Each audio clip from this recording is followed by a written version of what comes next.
major movement in the draft. Monster trade yesterday. Scott Wright, draftcountdown.com. Craziness, Scott, with a trade this early before the draft. The Rams at number 1, and obvious question right off the bat is, how does that change things at the top? Will we definitely see a quarterback be going number 1 now? It changes a lot, and almost an unprecedented trade. We've never seen a team go from that low, number 15, all the way up to number 1 like the Rams did. And it was a bold move, but I applaud them for it, because I think they, of all teams, have realized that no matter how much talent you have around you, even if you have Todd Gurley and Aaron Donald and Robert Quinn and Janoris Jenkins, all these great players, none of it's going to matter if you don't have a quarterback. So, of course, from their perspective, the success or failure of this trade is all going to hinge on picking the right quarterback, whether it be Carson Wentz from North Dakota State, who I think is going to be the pick, maybe Jared Goff from California.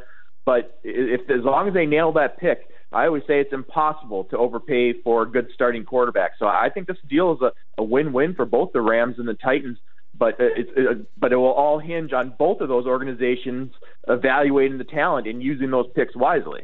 I agree with you. I think it's worth the risk to make that jump. They have some pretty good talent, but they've been stuck in 7 and 9. You just mentioned Wentz and Goff. If you you said you think they might go one way, which way should they go? Who's the better player for your money? If you're making a trade and giving up that much of a haul, which guy are you putting your stock in? And I don't know if there is a quarterback in this class that I would have given up that type of haul for. I think the top quarterback in this draft would have clearly been number 3 a year ago behind Winston Mariota. With that said, I definitely would go with Wentz over Goff. And I always feel like I'm denigrating Goff, and it's not the case. I think he's a top half of the draft type of talent, and if you need a quarterback, I have no problem with the team hitching their wagons to him. I just slightly prefer both Wentz and Paxton Lynch from Memphis. So I think the Rams should go with Wentz, and I think that's the direction they will go. And they're going to build up the suspense for the next couple of weeks. They're going to take advantage of their time in the spotlight. They are now at the center of the 2016 NFL Draft, and I'm sure all of that publicity and attention played a role in this decision to make this big move as well. But when they turn in that card and the commissioner says the name, I think it's going to be Carson Wentz from North Dakota State. Why you have Paxton Lynch higher than most people I've talked to? Maybe the only person I've talked to that has him over Goff, and in the conversation with Wentz. What is it about Lynch that you like better than Goff? I think he can be a rich man's Brock Osweiler, a similar type of tool set, outstanding size. He's 6'7", 245 pounds, outstanding arm. He's going to have one of the strongest arms in the NFL immediately. And he's not just this statuesque pocket passer like Joe Flacco. He is a good athlete who can move around and buy time and make some plays with his feet as well. And just a little rough around the edges, but I don't think he's any more raw than Blake Bortles when he was coming out, and he still went number 3 overall. So I'm kind of scratching my head wondering why there isn't more attention being paid to Lynch. And maybe there will be now that it looks like quarterbacks are going to come off the board 1, 2. Maybe that pushes Lynch up the board a little bit, and teams start looking for a plan C. And he's a heck of a plan C. And even beyond Lynch, there's going to be some good signal callers available beyond the first round this year. There's actually a handful that we could see developing as starters at some point down the line, as opposed to a year ago where it was just absolutely barren. But I'm just a huge fan of Paxton Lynch, and I think he should be a top 10 pick. And after this trade, I think there's a good chance he will be. Scott Wright, draftcountdown.com. The NFL Draft by Draft Countdown's watch is 12 days and 23 hours from this moment in time right now. Scott, what happens now at number 2? What's the most likely scenario now that the Rams are 1? What goes on at number 2? Well, and we don't know what the Browns were thinking in terms of which quarterback they preferred between Wentz and Goff, and the guy they wanted all along might be there anyway, so it might have no effect at all. However, if the Rams take the guy that they wanted, I think that maybe opens the door at least for a best player available approach. Maybe it's Laramie Tunsil from Ole Miss or Jalen Ramsey from Florida State. But I think when push comes to shove, I think they're going to trade down. And there's no inside information or anything. I just have a hunch knowing the background of their new decision makers on the analytics side, the numbers are going to tell you that you want more picks. It gives you better odds to bring in good players, the more chances you have. So I think if somebody's willing to come up, I think the Browns are going to be willing to move down. And it might be a little easier to get a deal done now, too, because we kind of know what the price is.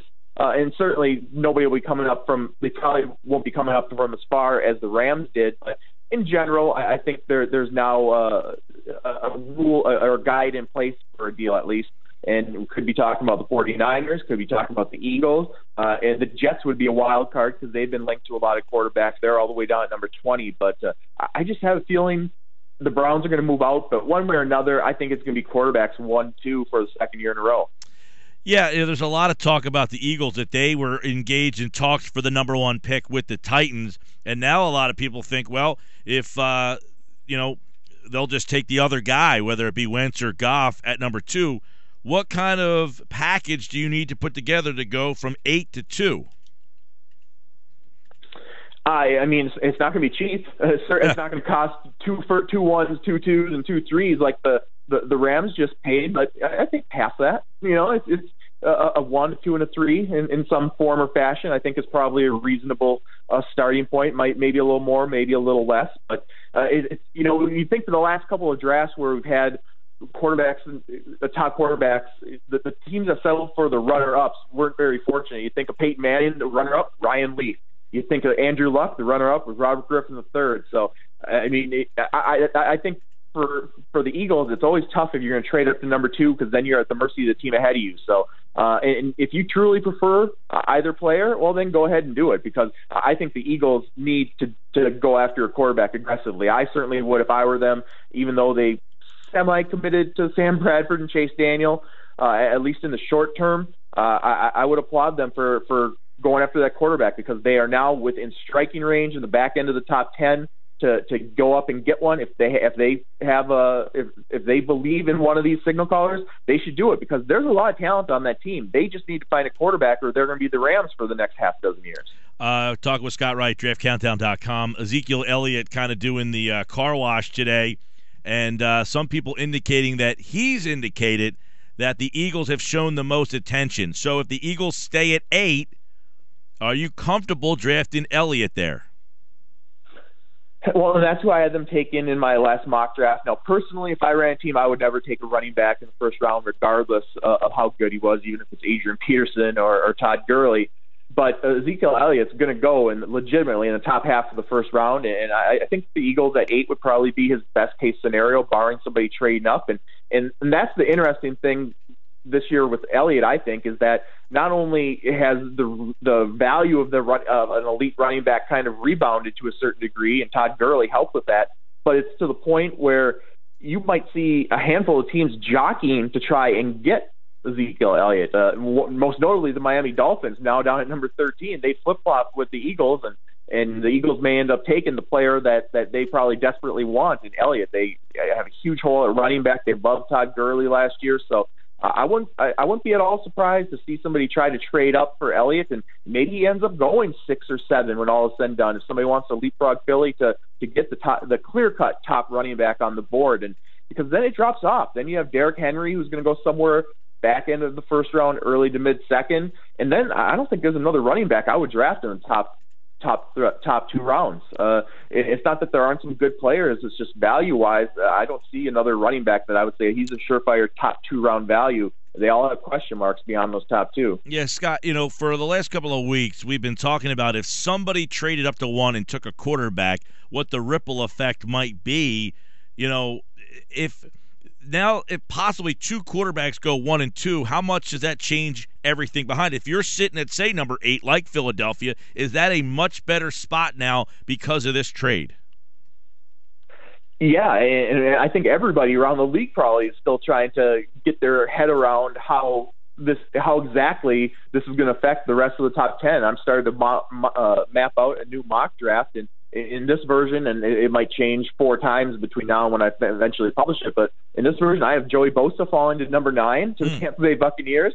Miles Jack, I think the linebacker from UCLA, could fall a little bit because there's still a little bit of concern about his health after the medical rechecks at the scouting combine. So I think that's a name to watch out for. And then Laramie Tunsil, the offensive tackle from Ole Miss. That was not a good day for him. He woke up the presumptive number 1 overall pick and went to bed as, am I going to even go in the top 5? Well, let me stop you right there real fast. You just said Bosa and Jack. If they're there at 8, do the Eagles still go Elliott?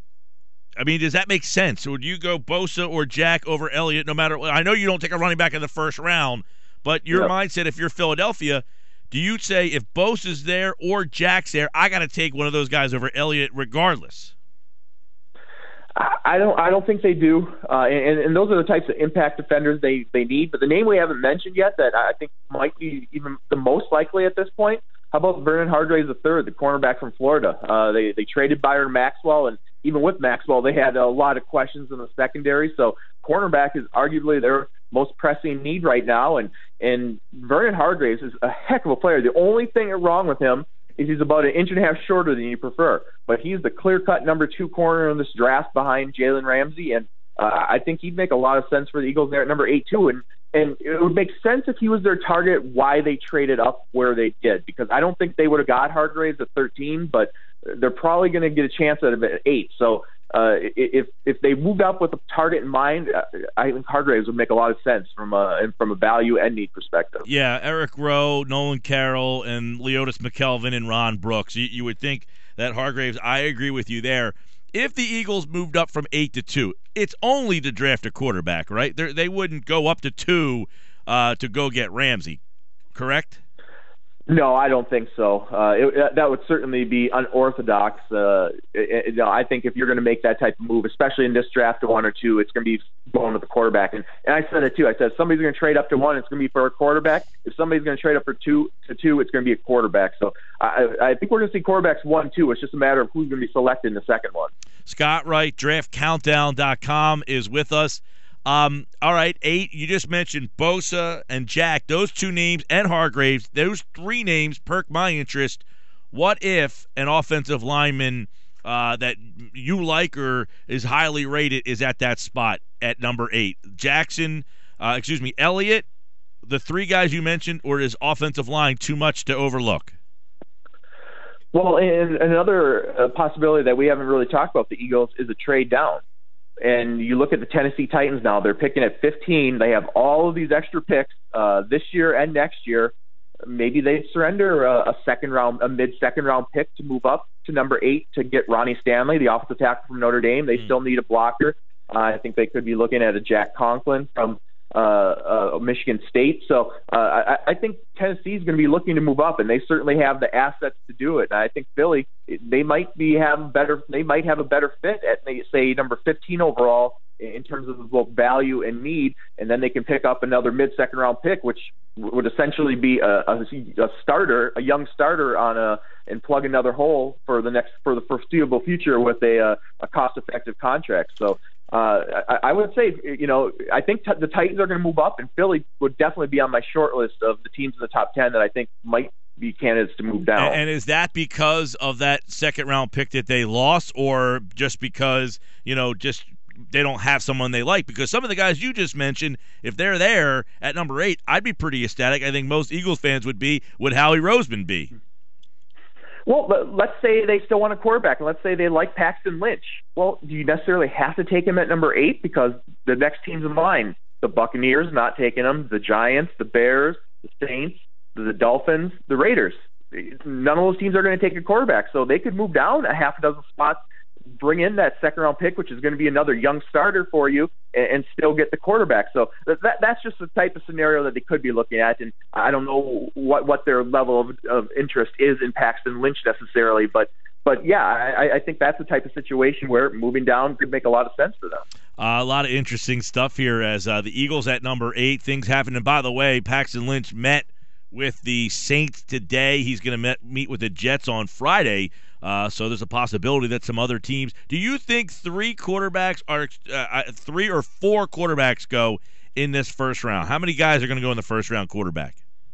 Well, at least 3, and it might be 4. And there's nobody in the draft, or the way the draft order sits now, there's nobody that's going to take one at the end. Maybe the Denver Broncos, but I think they're going another direction. I think they'll bring in Colin Kaepernick, obviously, and then I think they'll draft another developmental signal caller a little later on, maybe a Dak Prescott.